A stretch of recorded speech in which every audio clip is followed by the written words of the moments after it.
Hello everyone. So today we are going to look our next question types in IELTS reading academic.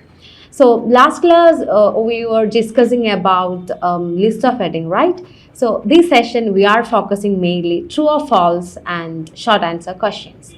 So let's get started with our first question type, which is true or false. So I have taken a piece of passage for you to understand how to focus on true or false type of questions. So let's get started with our first question of true or false. നമ്മുടെ ഈ ഒരു passage എന്ന് പറയുന്നത് William Henry പെർക്കിംഗ് എന്ന് പറഞ്ഞിട്ടുള്ള ഒരു passage ആണ് ഇന്ന് എടുത്തിരിക്കുന്നത്. William Henry Perkin was born on March 12, 1838 in London, England. As a boy, Perkins' curiosity prompted early interest in the arts, science, photography and engineering. But it was a chance stumbling upon a rundown yet functional laboratory in his late grandfather's home that solidified that young man's enthusiasm for chemistry. അപ്പം ഈ ഒരു passage മെയിനായിട്ട് William Henry പെർക്കിങ്ങിൻ്റെ ഒരു ലൈഫിനെ കുറിച്ചാണ് പറയുന്നത്. Starting തന്നെ നമുക്ക് ചെറിയൊരു ഐഡിയ കിട്ടി എന്താണ് വില്യം പെർക്കിങ്ങിൻ്റെ ഒരു ചെറിയൊരു ഇപ്പം എവിടെയാണ് ബോൺ ചെയ്തത്. സോ ഒരു ബയോഗ്രഫിക്കൽ ഇൻഫർമേഷൻസും കാര്യങ്ങളും നമുക്ക് കിട്ടിയിട്ടുണ്ട്. സോ നമുക്ക് ഫസ്റ്റ് ക്വസ്റ്റ്യൻ നോക്കാം. അപ്പോൾ നമ്മൾ എപ്പോഴും ചെയ്യുന്ന സമയത്ത് ഇപ്പോൾ IELTS റീഡിങ്ങിൽ നമ്മൾ IELTS ചെയ്യുന്ന സമയത്ത് റീഡിങ് ചെയ്യുന്ന സമയത്ത് ഫസ്റ്റ് നമ്മൾ ഫോക്കസ് ചെയ്യേണ്ടത് ക്വസ്റ്റ്യൻ ആണ്. അപ്പം മുമ്പത്തെ വീഡിയോയിൽ നമ്മൾ ലിസ്റ്റ് ഓഫ് ഹെഡിങ് ആയിരുന്നു ചെയ്തിട്ടുണ്ടായിരുന്നു. So in the case of list of heading, you need to read the passage first, right? The first paragraph you are going to read and going to find the answers from the list of your list of headings. എന്താണ് ക്വസ്റ്റ്യനിൽ തന്നിരിക്കുന്ന list of headings എന്ന് ആ ലിസ്റ്റിൽ നിന്ന് നമ്മൾ പിക്ക് ചെയ്യാൻ ചെയ്യുക. ട്രൂ ഓർ ഫാൾസിൻ്റെ കേസിൽ it's entirely different. First you need to skim and scanning അല്ലേ, ഞാൻ പറഞ്ഞിട്ടുണ്ടായിരുന്നു കഴിഞ്ഞ വീഡിയോയിൽ സ്കിം ആൻഡ് സ്കാനിങ്ങിൻ്റെ ഒരു ഇമ്പോർട്ടൻസ്. അതായത് നമ്മൾ വായിക്കുന്ന സമയത്ത് ഇപ്പോൾ ഏതൊരു പാസേജ് കിട്ടുന്ന സമയത്ത് ഡയറക്റ്റ്ലി പെട്ടെന്ന് ക്വസ്റ്റ്യൻ ആയിട്ട് ആ ക്വസ്റ്റ്യൻ എടുത്ത് ആ കീവേഡ് മാത്രം വെച്ച് ഫോക്കസ് ചെയ്യില്ല. Keyword is important actually. Keyword വേണം, നമ്മൾ എന്താ പറഞ്ഞിരിക്കുന്ന ഡാറ്റയിൽ എത്തണമെങ്കിൽ നമുക്ക് കീവേഡ് ഇമ്പോർട്ടൻ്റ് ആണ്. പക്ഷെ അതിന് മുമ്പുള്ളത് എന്താണോ എസ്സേയിൽ പറഞ്ഞിരിക്കുന്നത് അതും ഡീറ്റെയിൽഡ് ആയിട്ട് മനസ്സിലാവണം. മീൻസ് മൊത്തത്തിൽ മനസ്സിലായിട്ടില്ലെങ്കിൽ എന്താണ് ആ കോണ്ടന്റ് ക്ലിയർ ആയിരിക്കണം. സോ ഞാൻ ഇപ്പോൾ ഫസ്റ്റ് ക്വസ്റ്റ്യൻ വായിക്കാൻ പോവാണ്. സോ ഫസ്റ്റ് ക്വസ്റ്റ്യൻ വായിച്ചിട്ട് ഞാനീ ഒരു പാസേജിലേക്ക് പോകും. അപ്പോൾ എവിടെയാണോ നമ്മുടെ ഈ ഒരു ക്വസ്റ്റ്യൻ എത്തുന്നത് അവിടെ നമ്മൾ സ്റ്റോപ്പ് ചെയ്തിട്ട് വി വിൽ റീഡ്. നമ്മൾ നന്നായിട്ട് ക്ലോസ് ആയിട്ടൊന്ന് റീഡ് ചെയ്യണം. അതുവരെ നമ്മൾ എന്ത് ചെയ്യുക, മനസ്സിലാക്കി വായിക്കുകയാണ് ചെയ്യേണ്ടത്. എന്താണ് അതിൽ പറഞ്ഞിരിക്കുന്നത് അല്ലെങ്കിൽ എന്താണ് ആ ഒരു നമ്മുടെ ആൻസറിലേക്ക് എത്തുന്നത് വരെ എന്താണ് ഈ ഒരു പാസേജ് ഡിസ്ക്രൈബ് ചെയ്യുന്നത് ഡീറ്റെയിൽഡ് ആയിട്ട് നമുക്ക് വായിക്കുമ്പോൾ മനസ്സിലാവും. പിന്നെ ആ ഒരു ക്വസ്റ്റ്യൻ എത്തുന്ന ഏരിയയിൽ എത്തുമ്പോഴാണ് നിങ്ങൾ ക്ലോസ് ആയിട്ട് റീഡ് ചെയ്യേണ്ടത്. അതുവരെ ജസ്റ്റ് മനസ്സിലാക്കിയിട്ട് പോവുക എന്ന് മാത്രമേ ഉള്ളൂ. So let's read the first question. So Michael Faraday was the first person to recognise Perkins' ability as a student of chemistry. So what is the question? So we need to understand very well what is the question means. Question ആദ്യം നന്നായിട്ട് clear ആവണം. എന്നാലേ നമ്മുടെ ആ ഒരു പാസേജിലേക്ക് പോകുമ്പോൾ നമ്മുടെ എവിടെയാണ് എത്തിയത് ആ ഒരു ഏരിയ നമുക്ക് ഫോക്കസ് ചെയ്യാൻ പറ്റുള്ളൂ. സോ ഹിയർ മൈക്കിൾ ഫാരഡേ, ഈ ഒരു ക്വസ്റ്റ്യൻ്റെ മീനിങ് എന്ന് പറയുമ്പോൾ ക്വസ്റ്റ്യൻ നന്നായിട്ട് മനസ്സിലാവണം. Okay, so Michael Faraday was the first person. ഈ മൈക്കിൾ ഫാരഡേ എന്ന് പറഞ്ഞ ആളാണ് നമ്മുടെ ഈ ഒരു പെർക്കിങ്സിൻ്റെ എബിലിറ്റി ഫസ്റ്റ് റെക്കഗ്നൈസ് ചെയ്തിരിക്കുന്നത് as a student of chemistry. ഇപ്പം നമ്മുടെ ഈ ഒരു പെർക്കിംഗ് എന്ന് പറഞ്ഞിട്ടുള്ള ഈ ആള് കെമിസ്ട്രീൻ്റെ ഒരു സ്റ്റുഡൻ്റ് ആണ്. കെമിസ്ട്രി ബേസ്ഡ് ആയിട്ടുള്ള അതാണല്ലോ ആൾ കണ്ടെത്തിയിരിക്കുന്നത്. സോ ഇവരുടെ എബിലിറ്റിയും കാര്യങ്ങളും റെക്കഗ്നൈസ് ചെയ്തത് മൈക്കിൾ ഫാരഡേ ആണെന്നാണ് പറയുന്നത്. So when it comes to our passage, let me read right now. First it's like William Henry Perkin was born on March 12, 1838 in London, England. As a boy, Perkins' curiosity prompted early interest in the arts, science, photography and engineering. But it was a chance stumbling upon a rundown yet functional laboratory in his late grandfather's home that solidified the young man's enthusiasm for chemistry. So what it is talking about in the first paragraph. So in this paragraph it's talking about the Perkins interest in his chemistry, science fields and everything, right? And also about his period of born he is born and ഇയാളുടെ നമ്മളുടെ ഒരു enthusiasm of കെമിസ്ട്രിനോടുള്ള ഒരു interesting കാര്യങ്ങൾ എങ്ങനെയാണ് കെമിസ്ട്രിയിലേക്ക് ഒരു ഇഷ്ടം വന്ന കാര്യങ്ങളും ഒക്കെയാണ് ഈ ഒരു ഫസ്റ്റ് പാരഗ്രാഫ് പറഞ്ഞത്. So we didn't get any answer from that, so we need to move on to the next paragraph. Okay, so the next paragraph it is talking about, as a student at the City of London School, Perkin became immersed in the study of chemistry. His talent and devotion to the subject were perceived by history teacher Thomas Hall, who encouraged him to attend a series of lectures given by the eminent scientist Michael Faraday at the Royal Institutions. So what we can get the answer from here? So what it is talking, അപ്പോൾ നമ്മുടെ answer ഇതിലുണ്ട്. So already പറഞ്ഞിട്ടുണ്ട് എന്തായിരുന്നു നമ്മുടെ ക്വസ്റ്റ്യനിൽ പറഞ്ഞിരിക്കുന്നത് Michael Faraday ആണ് നമ്മുടെ ഈ ഒരു പെർക്കിങ്ങിൻ്റെ എബിലിറ്റി അതായത് നമ്മുടെ ഈ ഒരു എബിലിറ്റി റെക്കഗ്നൈസ് ചെയ്തിട്ടുള്ളത്. ഇപ്പം as a student of chemistry അപ്പോൾ നമ്മുടെ പെർക്കിൻ്റെ ഒരു എബിലിറ്റി എന്ന് പറഞ്ഞത് റെക്കഗ്നൈസ് ചെയ്തിരിക്കുന്നത് മൈക്കൽ ഫാരഡേ ആണെന്നാണ്. But in the passage it is talking about his teacher was perceived. ടീച്ചറിനാണ് മനസ്സിലായത് നമ്മുടെ ഈ ഒരു പെർക്കിങ്ങിൻ്റെ ഈ ഒരു ടാലൻറ്റും കാര്യങ്ങളും അല്ലേ. His talent devotion to the subject were perceived by his teacher Thomas Hall. ഇപ്പോൾ തോമസ് ഹാൾ ആണ് അത് അണ്ടർസ്റ്റാൻഡ് ചെയ്തിരിക്കുന്നത്. And who encouraged him to attend a series of lectures. അപ്പോൾ ഇവരാണ്, ഈ ഒരു തോമസ് ഹാൾ ആണ് ആക്ച്വലി എൻകറേജ് ചെയ്തത് ആരെ, നമ്മുടെ ഈ പെർക്കിങ്ങിനെ എൻകറേജ് ചെയ്തിട്ട് നമ്മുടെ ലെക്ചേഴ്സും കാര്യങ്ങളും അറ്റൻഡ് ചെയ്യാൻ പറഞ്ഞിരിക്കുന്നത്. So that lecture was given by hmm Michael Faraday. So നമുക്ക് ആൻസർ നമ്മുടെ കയ്യിൽ കിട്ടി, അതും തെറ്റായിട്ടാണ് ഇൻഫർമേഷൻ കൊടുത്തിരിക്കുന്നത്. So what is in the passage? Actually പാസേജിൽ പറഞ്ഞിരിക്കുന്നത് എന്താണ്? It is talking about what, നമ്മുടെ മൈക്കൽ ഫാരഡേ അല്ല, മൈക്കൽ ഫാരഡേ ലെക്ചർ ക്ലാസ്സിലേക്ക് ആരാണ് എൻകറേജ് ചെയ്തത് അല്ലെങ്കിൽ ആരാണ് ഈ ഒരു എബിലിറ്റി ഫൈൻഡ് ചെയ്തിരിക്കുന്നത്? അത് നമ്മുടെ തോമസ് ഹാൾ ആണ്. ഐ മീൻ നമ്മുടെ പെർക്കിങ്ങിൻ്റെ ടീച്ചറാണ്. ഓക്കെ, അപ്പോൾ ആൻസർ നമുക്ക് ഓൾറെഡി ക്ലിയർ ആണ്. So if the answer is clear and it is given as false, you need to put the answer false അല്ലേ. അപ്പോൾ നോട്ട് ഗിവൺ എങ്ങനെ ചെയ്യാം? So will move to the when we reach the not given questions will talk about what's the difference between not given and false. Okay, അപ്പോൾ ഇതാണ് നമ്മുടെ ഈ ഒരു ഇതിൻ്റെ ആൻസർ. ഫാൾസ് ആണ് വരുന്നത്. നമുക്ക് ആൻസർ ഓൾറെഡി ക്ലിയർ ആയിട്ട് കിട്ടി. കാരണം എന്താ, പാസേജ് തന്നിരിക്കുന്നത് എന്തായിരുന്നു? നമ്മുടെ ഈ തോമസ് ആളാണ് ആക്ച്വലി ആളെ എൻകറേജ് ചെയ്തത്, അല്ലാണ്ട് ആരല്ല, മൈക്കൽ ഫാരഡേ അല്ല. മൈക്കൽ ഫാരഡേ ക്ലാസ് ആണ് ആര് അറ്റൻഡ് ചെയ്തത്? Perkin. So fine. So now let's move to the next question. So Michael Faraday suggested Perkin should enrol in the Royal College of Chemistry. So Michael Faraday ആണ് പെർക്കിനെ enrol ചെയ്യാൻ, Royal College of Chemistry എന്ന് പറഞ്ഞൊരു കോളേജാണ്. Okay, ആ ഒരു കെമിസ്ട്രീൻ്റെ college, Royal കോളേജിലേക്ക് എൻറോൾ ചെയ്യാൻ വേണ്ടിയിട്ട് സജസ്റ്റ് ചെയ്തിരിക്കുന്നത്. എൻറോൾ മീൻസ് വേർഡ് അഡ്മിഷൻ എടുക്കാൻ വേണ്ടിയിട്ട്, ആ ഒരു കോളേജിൽ അഡ്മിഷൻ എടുക്കാൻ വേണ്ടിയിട്ട് മൈക്കൽ ഫാരഡേ ആണ് സജസ്റ്റ് ചെയ്തിട്ടുള്ളത് പെർക്കിനോട്. സോ ഇവിടെ ഈ ഒരു പാസേജിൽ ഈ ഒരു ഇൻഫർമേഷൻ നമ്മൾ സെർച്ച് ചെയ്യാണ്, എവിടെയാണെന്നുള്ളത് നമ്മൾ എന്ത് ചെയ്യും, സ്കാൻ ചെയ്തിട്ട് ലൊക്കേറ്റ് ചെയ്യാൻ പോവാണ്. So let's read the rest of the sentence. അപ്പോൾ ഇതുവരെ വായിച്ചതിൽ ഈ ഒരു information we didn't get right. So let's move to the next പാസേജിന്റെ നെക്സ്റ്റ് പാർട്ടിലേക്ക് നമ്മൾ പോവാണ്. സോ നമ്മൾ നേരത്തെ വായിച്ച അവിടുന്ന് തന്നെ തുടങ്ങാം. Like his talent and devotion to the subject were perceived by his teacher Thomas Hall, who encouraged him to attend a series of lectures given by the eminent scientist Michael Faraday at the Royal Institution. Those speeches fired the young chemist's enthusiasm further, and he later went on to attend the Royal College of Chemistry, which he succeeded in entering in 1853 at the age of 15. So see here, we didn't get any information related to this. So what is talking about here? Here it is talking about what he later went on to the Royal College of Chemistry. Of course അവിടെ പറഞ്ഞിരിക്കുന്നത് എന്താണ്, ആൾ ഈ ഒരു സംഭവം കഴിഞ്ഞ് സ്പീച്ചും കാര്യങ്ങളൊക്കെ കഴിഞ്ഞപ്പം ഇയാളുടെ കെമിസ്ട്രീനോടുള്ള ഒരു ഇൻട്രസ്റ്റ് കൂടിയിട്ട് ഇയാൾ നെക്സ്റ്റ് ഒരു പെർക്കിൻ റോയൽ കോളേജ് ഓഫ് കെമിസ്ട്രിയിൽ അഡ്മിറ്റ് ചെയ്തു.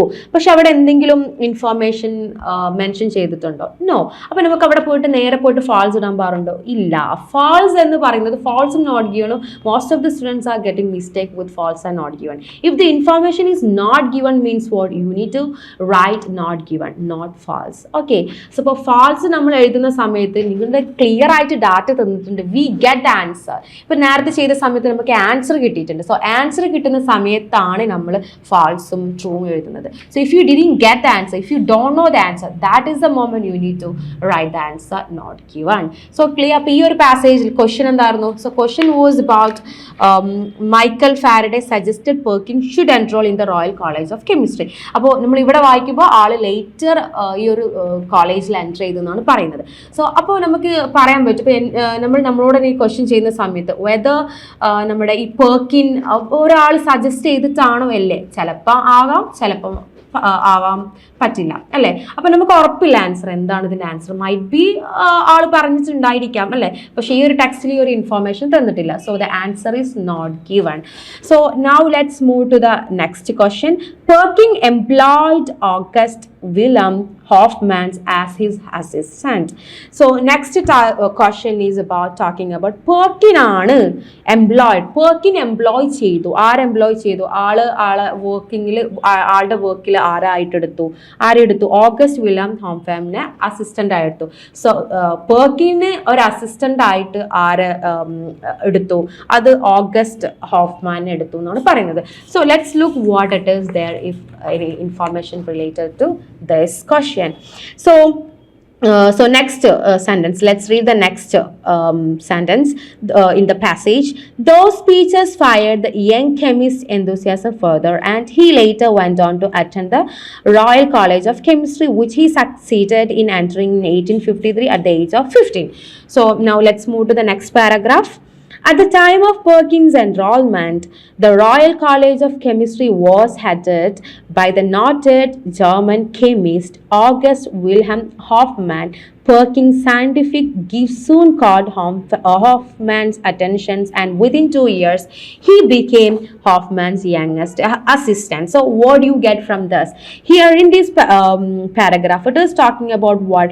August Wilhelm employed actually Perkins, not Perkin employed Hoffman. So we get the answer correctly. Means what? ഇവിടെ നമുക്ക് ഓൾറെഡി ആൻസർ നമ്മുടെ കയ്യിലുണ്ട്. അതെന്താ പറയുന്നത്? പാസേജിൽ പറയുന്നു ഈ ഹോഫ്മാൻ ആണ് ആക്ച്വലി എംപ്ലോയിഡ് ചെയ്തിരിക്കുന്നത് ആരെ? പെർക്കിങ്ങിനെ അസിസ്റ്റന്റ് ആക്കിയത് ഹോഫ്മാൻ ആണ്, അല്ലാണ്ട് പെർക്കിൻ അല്ല നമ്മുടെ ഹോഫ്മാനെ അസിസ്റ്റന്റ് ആക്കിയത്. So the answer is false ആണ്. So we have the answer with us, so which is given in the wrong way in the question. അപ്പോൾ നമ്മൾ ആൻസർ എന്ത് കൊടുക്കുന്നു? It's false, right? So next question അടുത്തതിലേക്ക് പോകുന്നു, which is Perkin was still young when he made the discovery that made him rich and famous. So let's move to the next question. Perkin was still young when he made the discovery that made him rich and famous. So what is the question actually? Perkin young ആയ സമയത്ത് ആള് കുറെ discoveries ചെയ്തിട്ടുണ്ടായിരുന്നു. ഒരു discovery ചെയ്തിട്ടുണ്ടായിരുന്നു. അതായിരുന്നു ആളെ റിച്ചും ഫേമസും ആക്കിയിരിക്കുന്നത്. So let's move to our passage. In the passage it is talking about here, not long after this, I'm reading that the rest of this paragraph. Not long after that, Perkin made the scientific breakthrough that would bring him both fame and fortune. So we get the keyword, that is fame and fortune. So fame and fortune, you can understand here rich and famous in the question. And same as well here, the discovery means what?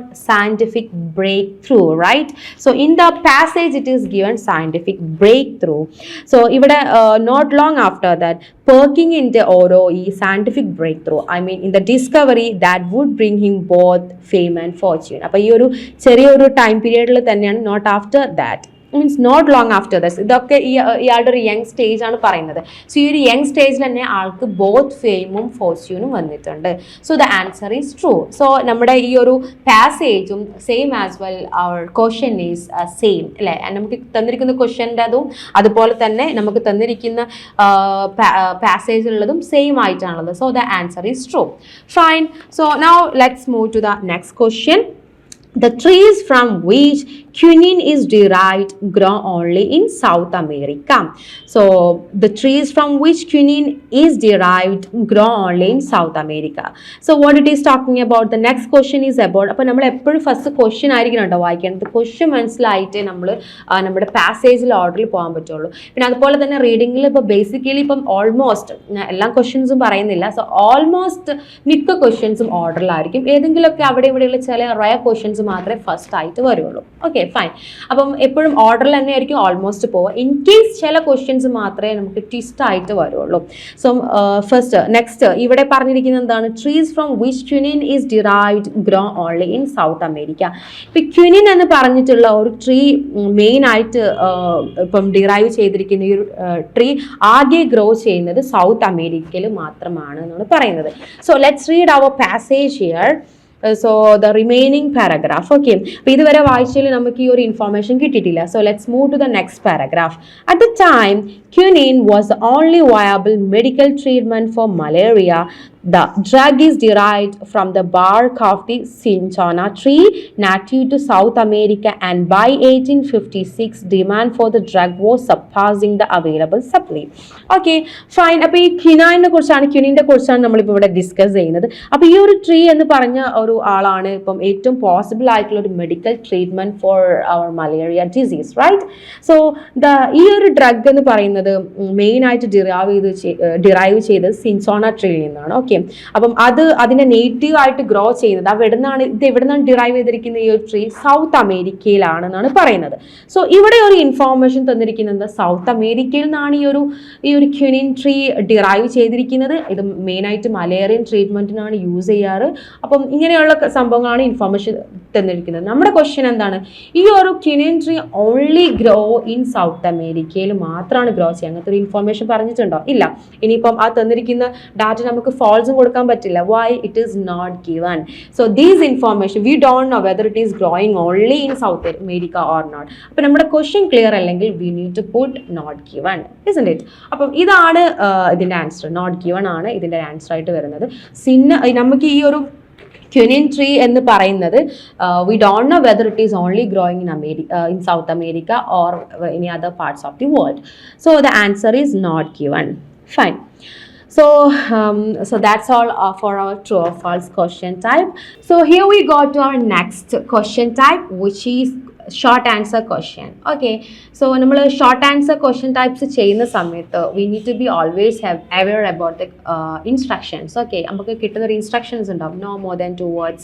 ആ ക്വസ്റ്റ്യൻ്റെ proms ആണ് നമ്മൾ എഴുതുന്നതിന് മുമ്പ് തന്നെ നമ്മൾ ആ question എത്ര എഴുതാൻ പറ്റും, ഒരു ലിമിറ്റേഷൻസ് ഉണ്ടാവും word. So either the word might be 1 word or 2 word. അപ്പോൾ എങ്ങനെയാണോ നിങ്ങൾക്ക് തരുന്ന ഇൻസ്ട്രക്ഷൻസ് അനുസരിച്ചിരിക്കും. No more than 3 words or no more than 2 words, അല്ലെങ്കിൽ no more than 3 or a number, അങ്ങനെയൊക്കെ മിക്സ്ഡ് ആയിട്ട് വരും. അപ്പോൾ എപ്പോഴും നമ്മൾ ഇൻസ്ട്രക്ഷൻ കെയർഫുൾ ആയിരിക്കണം. അപ്പോൾ അതിൻ്റെ ആൻസർ എന്തായിരിക്കും? ഒരു answer might B 1 answer might be 1 word, the next might be 3 word or 2 word. എങ്ങനെയാണ് ആ ഇൻസ്ട്രക്ഷൻ തന്നിരിക്കുന്നത് ആ ഒരു രീതിയിലായിരിക്കും. അപ്പോൾ എല്ലാ ക്വസ്റ്റ്യൻസും 1 word ആവണമെന്നില്ല, ചില ആൻസേഴ്സ് 2 word ആയിരിക്കും. സോ ഒരു എക്സാക്ട് ആൻസർ നമ്മുടെ ഒരു റീഡിങ്ങിനൊരു എക്സാക്ട് ഒരു ആൻസർ ഒക്കെ ഉണ്ടാവും, അതിലേക്ക് നമ്മൾ എത്തുക എന്നാണ്. Okay fine. So let's read. അപ്പോൾ നമ്മൾ ആ ലോജിക്ക് വെച്ചിട്ട് മാക്സിമം അതിൻ്റെ ബെസ്റ്റ് ആൻസറിലേക്ക് എത്താൻ ലോങ് ഒരു വേർഡിൻ്റെ answer might be you have a tendency to give 2 answers. So ആ 2 വേർഡിനെ നമ്മൾ കുറച്ചിട്ട് മൈറ്റ് ബി അത് 1 answer ആയിരിക്കാം, 1 wordൻ്റെ ആൻസർ ആയിരിക്കാം. അപ്പോൾ അതിലേക്ക് നമ്മൾ കൺക്ലൂഡ് ചെയ്യാനുള്ള ലോജിക്കൽ ആയിട്ടുള്ള ഒരു സ്കില്ലും കാര്യങ്ങളും. അപ്പം ചിലപ്പോൾ ആ ഒരു ക്വസ്റ്റ്യനിൽ തന്നെ ഉണ്ടാകും ഒരു വേർഡ്, നിങ്ങൾ എഴുതുന്നൊരു വേർഡ്, അപ്പം അത് നമുക്ക് സ്കിപ്പ് ചെയ്തിട്ട് ആ ഒരു വേർഡ് മാത്രമാക്കിയിട്ടൊക്കെ എഴുതേണ്ട കേസ് വരും. So anyway, now let's move to our next question types, that is our short answer, right? So I am reading the first question. അപ്പോൾ എപ്പോഴും ഫസ്റ്റ് ക്വസ്റ്റ്യൻ ആയിരിക്കണം നമ്മൾ വായിക്കേണ്ടത്. ലിസ്റ്റ് ഓഫ് ഹെഡിങ്ങിൻ്റെ പോലെ ലിസ്റ്റ് ഓഫ് ഹെഡിങ് ഡയറക്റ്റ്ലി നമ്മൾ ഓരോ paragraph വായിച്ചിട്ട് അതിന് ഓരോ ഹെഡിങ് ആണ് കൊടുക്കുന്നത്. But in the case of true or false and short answer type question, first you need to read the question and try to scan and skim where is the answer is. Okay, anyway അതുപോലെ തന്നെ നമ്മുടെ കീവേഡ്സും ഒരു important ഫാക്ടറാണ്. Maybe these keyword also going to help you to reach your specific location of in your reading passage. So the question is, before Perkins' discovery, with what group in society was the color purple associated? So let's read the next paragraph. So there we can see the answer. Before Perkins' discovery, ഇപ്പോൾ പെർക്കിൻസിന്റെ discovery കാരണം ഇപ്പോൾ short ആൻസറിന്റെ ഒരു പ്രത്യേകത കൂടി പറയാൻ മറന്നുപോയി. ഇതൊരു question based ആയിരിക്കും വരുന്നത് കേട്ടോ. ക്വസ്റ്റ്യൻ ബേസ്ഡ് ആയിരിക്കും ക്വസ്റ്റ്യൻ വരുന്നത്. അപ്പോൾ അതിന്റെ ഒരു ആൻസർ ആണ് നമ്മൾ കണ്ടത്. So from these reading itself you can understand this is about a question, right? ഇപ്പോൾ പെർക്കിൻസ് സിന്തറ്റിക് ഡൈസ് ഡിസ്കവറി ചെയ്യുവാണല്ലോ. അപ്പോൾ ഈ ഒരു സിന്തറ്റിക് ഡൈകൾ ആള് കണ്ടുപിടിക്കുന്നതിന് മുമ്പ് ഈ ഒരു ഗ്രൂപ്പ് ഓഫ് സൊസൈറ്റി അവിടെ ഒരു ജീവിച്ചിട്ടുണ്ടായിരുന്നു. അവർ മാത്രമായിരുന്നു ഈ ഒരു കളർ പേർപ്പിൾ അസോസിയേറ്റ് ചെയ്തിട്ടുണ്ടായിരുന്നത്. സോ അപ്പം അത് ഏത് ഗ്രൂപ്പാണെന്നാണ് ചോദിക്കുന്നത്. So let's read the passage. Historically textile dyes were made from such natural sources as plants and animal excretions. Some of these, such as glandular mucus of snails, were difficult to obtain and outrageously expensive. Indeed, the purple color extracted from a snail was one so costly that in society at the time only the rich could afford it. So നമ്മൾ ഫസ്റ്റത്തെ ഒരു പാസേജിന്റെ starting വായിച്ചപ്പോൾ we didn't get എന്താണ് answer എന്ന്. അപ്പോൾ ഈ ഒരു last ഒരു സെന്റൻസ് വായിച്ചതിൽ നമ്മുടെ ആൻസർ ഉണ്ട്. സോ അവിടെ എന്താ പറയുന്നത്? Indeed, the purple color extracted from a snail. ഇപ്പോൾ സ്നെയിലിൽ നിന്ന് എക്സ്ട്രാക്ട് ചെയ്തിട്ടുള്ള ഈ purple color was one so costly in the society. അപ്പോൾ ഈ ഒരു പേർപ്പിൾ കളർ എന്ന് പറയുമ്പം നമ്മുടെ ഈ പെർക്കിൻ ഡിസ്കവറി ചെയ്യുന്നതിന് മുമ്പ് പേർപ്പിൾ കളറിന്റെ എക്സ്ട്രാക്ട് ചെയ്തിട്ടുണ്ടായിരുന്ന സ്നെയിലിനായിരുന്നു. അപ്പോൾ അതിന് ഭയങ്കര കോസ്റ്റ് ആണ്. അപ്പോൾ ഒരു particular society that's in society at the time only had the rich could afford it. അപ്പോൾ ഏത് സൊസൈറ്റിയോടെ പറയുന്നത്? Only rich can afford it. So or rich could afford that time. അപ്പോൾ നമ്മുടെ ആൻസർ എന്താണ്? റിച്ച് എന്നുള്ള സൊസൈറ്റി, റിച്ച് എന്നുള്ള ആൾക്കാർക്ക്, I mean ഈ ഇത്രയും പണക്കാരായിട്ടുള്ള ആൾക്കാർക്ക് മാത്രമാണ് ഏത് അഫോർഡ് ആവുള്ളൂ? നമ്മുടെ ഈ ഒരു പേർപ്പിൾ അന്നത്തെ കാലത്ത് യൂസ്ഡ് ആയിരുന്നത്. പിന്നെ നമ്മുടെ പെർക്കിങ്ങിൻ്റെ ഡിസ്കവറി കാരണമാണ് നമ്മുടെ ഈ സിന്തറ്റിക് ഡൈയും കാര്യങ്ങൾ ഡിസ്കവറി ചെയ്തതുകൊണ്ട് മീൻസ് കോമൺ പീപ്പിളിനും അഫോർഡ് ആയി എന്നാണ് ഉദ്ദേശിക്കുന്നത്. So the answer is rich എന്നാണ്. So next question, what potential did Perkin immediately understand that his new dye had? അപ്പം നെക്സ്റ്റ് ക്വസ്റ്റ്യൻ, വാട്ട് പൊട്ടൻഷ്യൽ, അപ്പം എന്ത് പോസിബിലിറ്റീസ് ആണ് Perkin immediately understand that his new dye had. ഇനി എന്ത് potential ആണ് നമ്മുടെ ഈ ഒരു പെർക്കിങ്ങിന് മനസ്സിലായത്? ഇയാൾ ഒരു പുതിയൊരു ന്യൂ ഡൈ കണ്ടുപിടിച്ചല്ലോ, അതിന് ആൾക്കുള്ള പൊട്ടൻഷ്യൽ എന്താണെന്ന് ആളെങ്ങനെയാണ് എന്ത് പൊട്ടൻഷ്യലാണ് ആൾ കണ്ടുപിടിച്ചതെന്നാണ് ചോദിക്കുന്നത്. So from the passage let's move to our passage. Further, natural dyes tended to be muddy in hue and fade quickly. So what's the meaning of hue? Hue means what? Color അല്ലെങ്കിൽ shade. Okay, അപ്പോൾ ഈ natural dyes tend to be muddy in hue and fade quickly. It was against this background that Perkins' discovery was made. So we didn't get the answer from this, right? നമ്മുടെ question എന്തായിരുന്നു? ആൾക്ക് എന്ത് potential, ആളുടെ എന്ത് പൊട്ടൻഷ്യലാണ് അയാൾ കണ്ടുപിടിച്ചത് അല്ലെ? എന്ത് പൊട്ടൻഷ്യലാണ് ആൾ കണ്ടുപിടിച്ചതെന്നാണ് ചോദിക്കുന്നത്. So let's move to the next paragraph. Perkin quickly grasped that his purple solution could be used to color fabric, thus making it the world's first synthetic dye. Realizing the importance of this breakthrough, he lost no time in patenting it. But perhaps the most fascinating of all Perkins' reactions to his find was his nearly instant recognition that the new dye had commercial possibilities. അപ്പോൾ നമുക്ക് keyword തന്നെ കിട്ടി, new dye ഹാഡിൽ എന്താണ് possibilities. Okay, എന്ത് possibilities ആയിരുന്നു? Commercial possibilities ആണ് പറയുന്നത്. So ആളുടെ പൊട്ടൻഷ്യൽ ഇവിടെ ആ ഒരു ത്രൂ നമ്മളൊരു ജസ്റ്റ് സ്കിമ്മിങ് ചെയ്യുന്ന സമയത്ത് നമുക്ക് മനസ്സിലാവും ആൾ ഓരോന്ന് റിയലൈസ് ചെയ്യുന്നു. അപ്പോൾ ഇയാൾ എന്താ റിയലൈസ് ചെയ്തിരിക്കുന്നത്? ഈ Perkin's reaction to his find was nearly instant recognition. ആളുടെ ഒരു പുതിയൊരു റെക്കഗ്നിഷൻ ആണ്. എന്ത് റെക്കഗ്നിഷൻ ആണത്? New dye had commercial possibility. So here we have the keyword new dye had, right? അപ്പം ന്യൂ ഡൈ ഹാഡിനെ എന്താണ് ആൾ ഇമ്മീഡിയറ്റ്ലി റെക്കഗ്നൈസ് ചെയ്തിരിക്കുന്നത്? സോ immediately means what? Nearly instant. From the passage, these all the words of synonyms in the questions. So immediately means what? Nearly instant. Same as well, potential means the possibilities. And so what are the possibilities? That is commercial possibilities. So next question is what? Next short answer question ആണ്. What was the name finally used to refer to the first color Perkin invented? അപ്പം ആള് first ഒരു colour കണ്ടുപിടിച്ചു അല്ലേ. So ആ first കളറിന് പെർക്കിംഗ് എന്ത് പേരാണ് സജസ്റ്റ് ചെയ്തത്, ഫൈനലി ആൾ എന്ത് പേരാണ് റിഫർ ചെയ്തിരിക്കുന്നതാണ് ചോദിക്കുന്നത്. So now let's move to our reading passage. So Perkin originally named his tie Tyrian purple, okay, but it later became commonly known as mauve.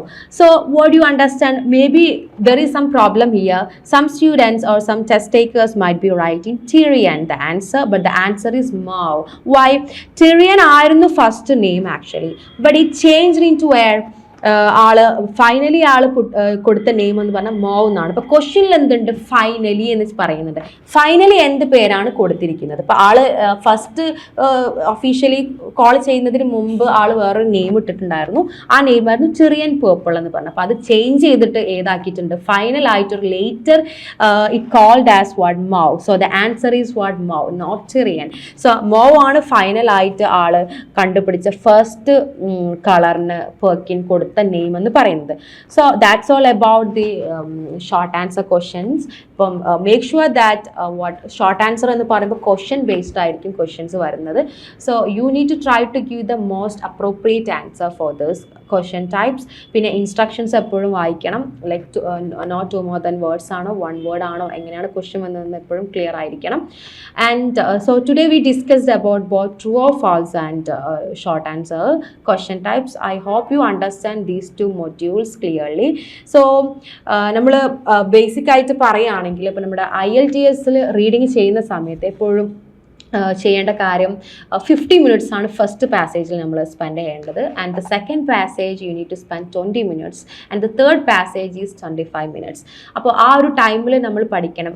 അത് ഒറ്റയടിക്ക് നമ്മൾ ഗ്രാസ്പ് ചെയ്തെടുക്കാന്നല്ല, അതിനൊക്കെ ഒരു ടൈം ഉണ്ടാവും. First day might be you may take more time for passage 1 like half an hour or something, but you need to reduce each day. അപ്പം അത് step by സ്റ്റെപ്പായി ചെയ്തിട്ടാണ് നമ്മൾ അതിൻ്റെ ഒരു ടൈമിങ്ങും കാര്യങ്ങളൊക്കെ റെഡ്യൂസ് ചെയ്യേണ്ടത്. അപ്പോൾ ഇന്ന് നമ്മളിപ്പം basic main type of questions ആണ് ഡിസ്കസ് ചെയ്തത്. ഒന്ന് ട്രൂ ഓർ ഫാൾസും ഒന്ന് ഷോർട്ട് ആൻസറും ആണ്. So let's wind up today's sessions.